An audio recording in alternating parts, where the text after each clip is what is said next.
El gobierno anunció la restitución del Instituto de Cine y puso en marcha un reglamento a la Ley de Transformación Digital y Audiovisual, con el objetivo de impulsar la producción nacional y atraer inversiones relacionadas con el séptimo arte.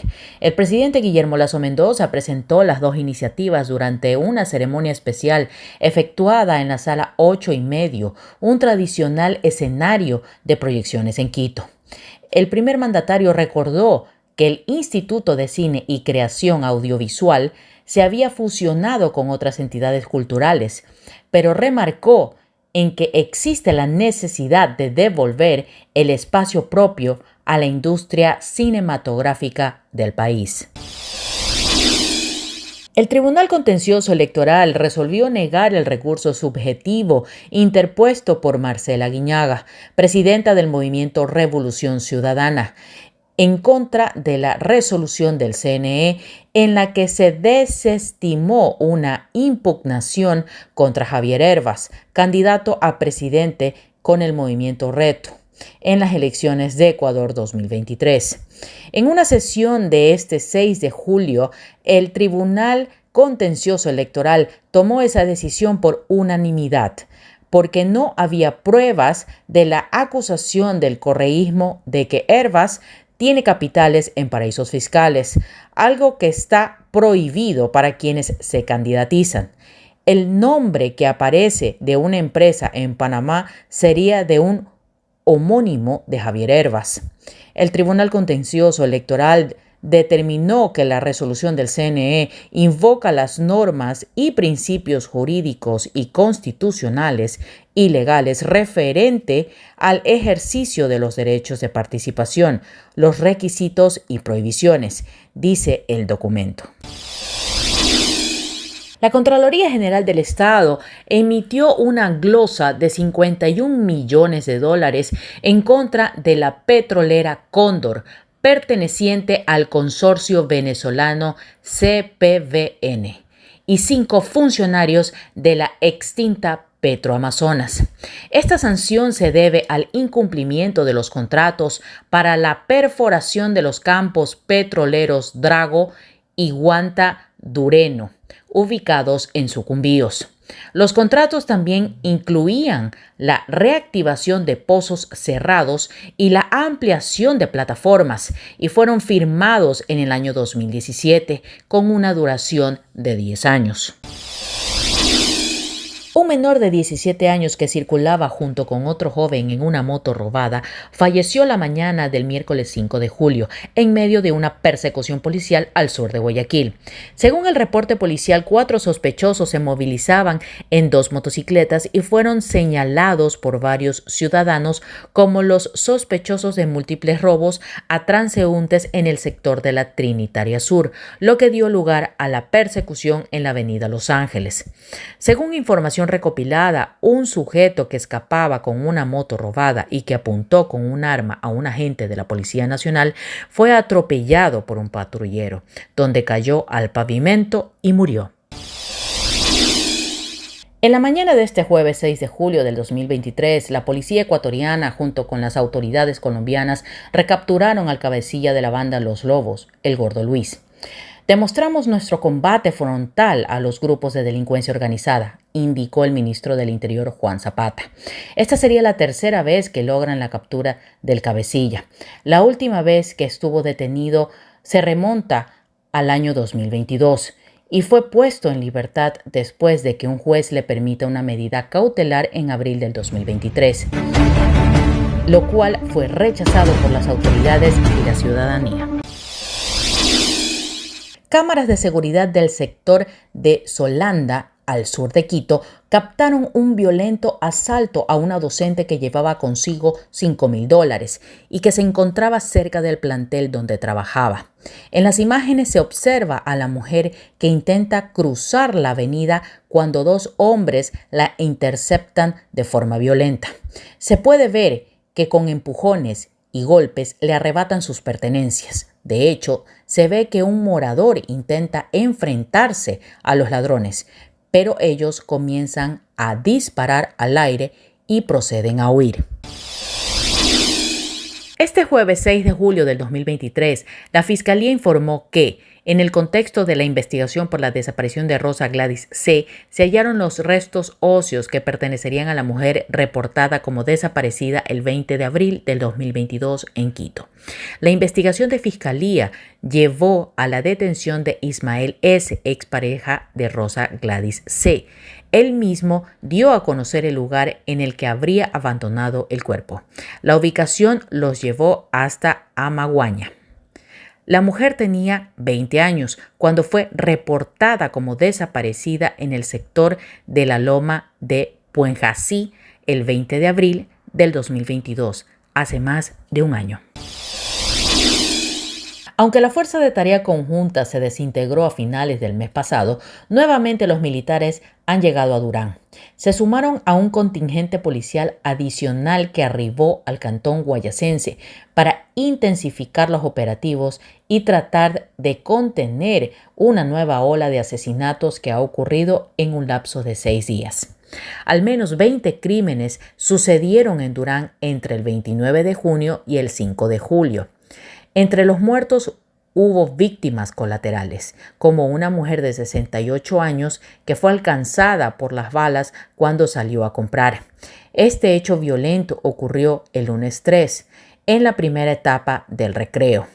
En este ataque hubo además 3 occisos, un hombre que intentó huir, un ciudadano venezolano que cuidaba carros y otro sujeto. Varias personas se quedaron suspendidas en el aire tras un aparente fallo eléctrico en el sistema de las cabinas en el teleférico. Desde las 4:45, varios ciudadanos, entre ellos niños, estuvieron a la espera de ser rescatados. Al lugar asistieron personal de bomberos del Distrito Metropolitano de Quito y la empresa eléctrica. Se informó que al momento el personal especializado está en el lugar valorando las acciones conjuntas con personal del teleférico, para así brindar atención a los ciudadanos que se encuentran en las góndolas, indicó bomberos. 6 personas fueron asesinadas en Manta este jueves 6 de julio en 3 hechos violentos distintos. Entre los occisos hubo 2 trabajadores que habían acudido a una casa a realizar un mantenimiento de un aire acondicionado. Estos 2 hombres serían víctimas colaterales.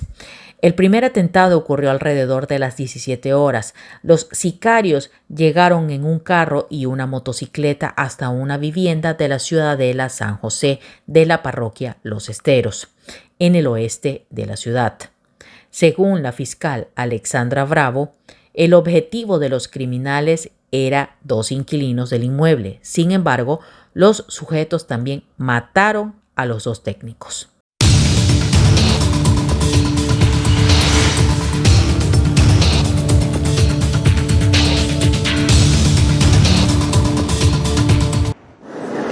En Guatemala, las juntas departamentales, en presencia de los fiscales de los partidos políticos, hacen un cotejo de las actas electorales, como ordenó la Corte de Constitucionalidad. En cada una de las estaciones se fue verificando inconsistencias que pudiera haber, que podía ser, digamos, una digitación que no existiera o que estuviera el número mal cotejado. Efectivamente, durante el cotejo se encontraron algunos errores. Este proceso va a ocasionar altas y bajas en las correcciones que hay que hacer. Se van a incluir en un documento que es el documento 8. Ese se entrega al Tribunal Supremo Electoral para que ellos hagan oficial pues ya los datos finales. Pero no se trata de inconsistencias que por ahora puedan alterar significativamente el resultado para la elección de presidente y vicepresidente.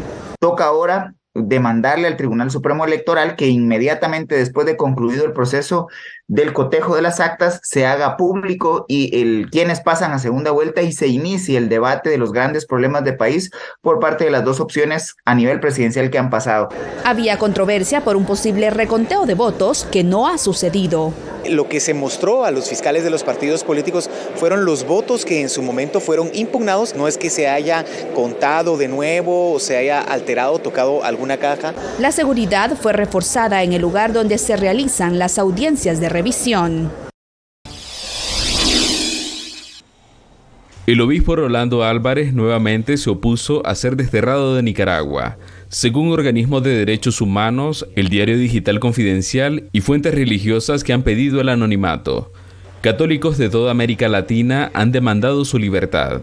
Ciertamente no hay argumentos para decir que merece la cárcel y mucho menos una condena larga. Según el medio digital Confidencial, en Managua hubo un intento de negociación entre el Vaticano y el gobierno de Daniel Ortega. Pero este esfuerzo fracasó tras la decisión del obispo Álvarez de preferir la cárcel antes que el destierro, lo que hacía parte de la negociación. La expresidenta de Costa Rica, en entrevista con La Voz de América, lamentó el fracaso en las negociaciones. Ha sido uno de los presos políticos del régimen que ha generado más reacción y más rechazo. El obispo Rolando Álvarez ha sido una de las voces más críticas al gobierno de Nicaragua. El 19 de agosto del año pasado fue detenido y después condenado a 26 años de prisión. Téngase al acusado Rolando José Álvarez Lagos como traidor a la patria. Pero la Iglesia Católica de Roma ha defendido su inocencia y atribuye que su arresto es por razones políticas. La Corte Interamericana de Derechos Humanos ordenó al Estado de Nicaragua liberar al religioso y dio un plazo hasta este viernes para informar sobre su estado. Tras varias horas de viaje, un autobús de la línea Turísticos Yosundúa con 48 personas a bordo se precipitó por un barranco. Las autoridades aún no han establecido si el accidente fue producto de un problema mecánico o una falla humana. No sé si se venía fallando los frenos, se durmió el operador, ahí no podemos confirmar nada. Lo que sí confirmamos es que pues creo que no pudo controlar el operador y fue como cayó en la barranca, en el río. El autobús se fue por un barranco de más de 20 metros de profundidad. Perdió el control, pues ahora sí que los topes de la bajada también, por la velocidad que traía el autobús, pues los pasó así, volando. Quienes viven en la zona mixteca dicen que no es el primer accidente de esta magnitud. A nivel de todos los que perdieron sus seres queridos, se le pide a la empresa, pues ahora sí, que repare un poco los daños de todos los seres queridos. Por ahora, la prioridad de las autoridades está en asistir a los sobrevivientes, cuya mayoría reside en el municipio Santiago Yosundúa, a donde se dirigía el autobús que había partido desde la Ciudad de México. Mi hermano está bien un poquito, pero pues vamos a estar aquí constantemente y nos vamos a turnar para verlo cada rato. Son varios los desacuerdos entre China y Estados Unidos. Uno de ellos, la limitación impuesta por la Casa Blanca china para acceder a semiconductores e inversiones estadounidenses. Como represalia, Beijing anunció que restringirá la exportación de ciertos minerales críticos utilizados en la producción de semiconductores y paneles solares, sectores estratégicos para Estados Unidos. La secretaria del Tesoro, Janet Yellen, navegará estos desacuerdos en su viaje a China, que empezó este jueves con el objetivo de aliviar años de desconfianza entre los dos países. Sabemos desde hace demasiado tiempo que China domina la producción de materias primas necesarias para productos críticos. Es por eso que estamos construyendo alianzas con nuestros amigos en todo el mundo, aumentando nuestra producción aquí en casa para crear fuentes alternativas para los minerales que necesitamos. En particular para Yellen, el desafío será convencer a sus homólogos chinos de que el conjunto de medidas estadounidenses que bloquean el acceso a tecnología sensible en nombre de la seguridad nacional no pretenden dañar la economía china. Las acciones de Estados Unidos no solo dañarán los derechos e intereses legítimos de las empresas chinas, sino que también dañarán los intereses de muchos países y regiones. La secretaria es una de las caras mejor vistas en Beijing y recientemente instó la cautela sobre las nuevas restricciones a la inversión en China, advirtiendo que separar las dos economías sería desastroso. El asistente de Donald Trump, Walt Nauta, compareció este jueves ante la corte en Miami y se declaró inocente de los cargos que se le imputan por la investigación sobre los documentos clasificados hallados en la mansión del expresidente Donald Trump en Mar-a-Lago, Florida. Naura, ex valet parking de la Casa Blanca y ahora asistente de Trump, enfrenta 6 cargos de conspiración para obstruir la justicia. Los fiscales dicen que Naura engañó al FBI durante una entrevista con los agentes el año pasado, cuando dijo que no tenía conocimiento sobre los documentos clasificados. La Suprema Corte de Justicia determinó en qué momento un mensaje enviado por Internet puede ser considerado como una amenaza o simplemente libertad de expresión. El fallo del alto tribunal argumenta que, si el agresor es consciente de la naturaleza amenazante de sus mensajes, se consideraría un delito. Basado en esta premisa, el Supremo reversó el veredicto contra un hombre que realizó varias amenazas contra un desconocido a través de mensajes en redes. La primera enmienda protege la libre expresión, pero la Corte Suprema ha reconocido que hay una serie de excepciones a la primera enmienda para cosas como difamación, obscenidad e incitación, y este caso se refiere a lo que se conoce como la excepción de amenazas verdaderas a la primera enmienda.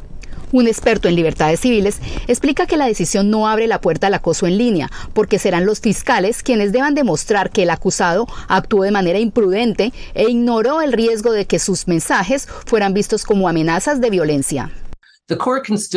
El tribunal aún puede examinar las pruebas y decidir si esa persona tenía o no suficientes pruebas circunstanciales y otras pruebas para determinar que la persona sabía que había un riesgo, una situación grave, que las palabras fueran percibidas como una amenaza. Así que no creo que dé luz verde a los acosadores. Casi la mitad de los adolescentes en Estados Unidos han sido intimidados o acosados en línea. Según una encuesta realizada por el Centro de Investigaciones Pew a adolescentes, el 46% reportan haber sido acosados. El 32% han sido insultados en línea o por teléfono. El 22% han sido víctimas de rumores falsos por Internet. Al 17% les han enviado imágenes explícitas sin su consentimiento. El fallo de la Corte sobre el caso de acoso en Internet se dio con una votación mayoritaria de 7-2. José Delgado ha trabajado por más de 2 décadas en campos agrícolas de Florida. En los últimos 2 meses ha visto cómo algunos de sus compañeros de labores desaparecieron de su trabajo. Bueno, respecto de esta ley que nos afecta a todo el inmigrante. Las leyes migratorias que entraron en vigencia el 1 de julio penalizan a obreros y empleadores que no cumplen con los requisitos para trabajar de manera legal en Estados Unidos. Los campesinos temen ser deportados de un día para otro por haber trabajado durante años. Somos inmigrantes como él es inmigrante, de padres inmigrantes que llegaron antes, pero porque él nació aquí, piensa las cosas diferentes. Empresarios activistas consideran que la ley amenaza a la economía local y que su impacto podría extenderse hasta el suministro de productos en gran parte de Estados Unidos. El estado de la Florida se va a quedar sin trabajadores esenciales, los de las fincas, el que cocina, el que limpia los pisos, todos aquellos americanos que no quieren hacer el trabajo mínimo esencial, lo hace el migrante. En la legislatura estatal, esta ley recibió el apoyo republicano con el argumento de que impone un refuerzo para evitar el tráfico humano. A través de leyes diseñadas para disuadir, detectar y castigar a quienes se dedican a la trata de personas, esta ley la fortalece aún más. Pero al ver los campos vacíos y el impacto económico de la legislación, algunos republicanos que apoyaron las medidas ahora piden a quienes huyen de Florida que no abandonen los campos. Una nueva aplicación digital está causando revuelo. Se llama Threads, o Hilo en español, y busca destronar a Twitter, la plataforma que ha sido envuelta en una serie de polémicas como la de limitar el número de publicaciones que pueden ver los usuarios. Pues Threads no tiene límites sobre sus publicaciones y se sincroniza con Instagram. Las publicaciones pueden tener hasta 500 caracteres e incluir enlaces, fotos y videos de hasta 5 minutos de duración. No solo ucranianos y rusos le huyen a la guerra de Putin. Estos hombres viajaron desde Tayikistán, una de las antiguas repúblicas soviéticas, a México, con la aspiración de restablecer sus vidas. Queremos llegar a América. Recientemente, decenas de ciudadanos de lo que fue la URSS se unieron a solicitantes de asilo de otras naciones en un campamento frente a la garita de San Isidro, haciendo evidente que cada vez más usan esta ruta internacional. Fayú dice que tardó 4 meses viajando para buscar refugio en Estados Unidos. Se me terminó todo el dinero. Para el hotel no tengo dinero. Para comida no tengo dinero. La migración de ciudadanos de las exrepúblicas soviéticas es más discreta que la de otros grupos porque generalmente no llegan a los albergues. Como el caso de Asia, Rusia, de Tayikistán, toda esa región se hospedan en hoteles. Cifras del gobierno mexicano muestran que del 2021 al 22 casi se duplicó la entrada de gente de Tayikistán, Kirguistán, Kazajistán y Uzbekistán. La mayoría llegan primero a Ciudad de México o Cancún. Y empieza a crecer otra comunidad como la de Kazajistán, Uzbekistán. Esta ola migratoria captó la atención de este reportero uzbekistano que siguió la ruta para documentar la travesía de sus paisanos. A veces se ponen en manos de criminales. Hoy se ubican afuera de esta iglesia en Manhattan, justo al lado de un hotel convertido en refugio. Son al menos 7 migrantes venezolanas que no han obtenido permisos de trabajo.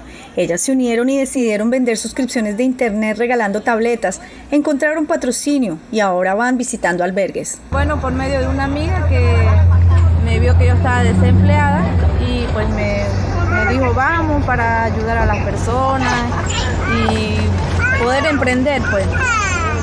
Bueno, tengo una semana trabajando, apoyando también a los migrantes como yo. Mafer completó 16 suscripciones en esta jornada y con esto ayuda al sustento de su familia.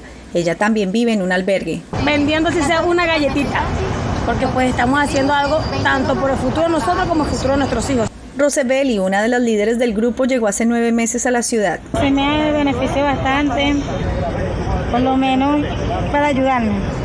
Que tengo un niño pequeño y hay muchos que no tienen trabajo y por lo menos le doy gracias a Dios que tengo este. Su meta es prosperar y crecer como emprendedoras. Esa es la idea, de que nosotros vayamos y que nos conozca, que se vaya conociendo esto.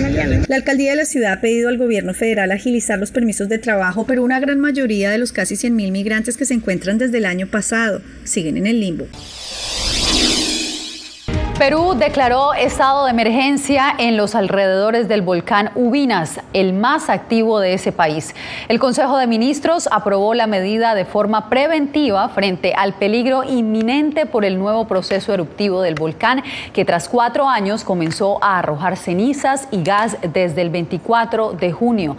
El decreto tendrá una vigencia de 60 días y abarca a distritos de la región de Moquegua, a unos 1.100 kilómetros al sur de Lima.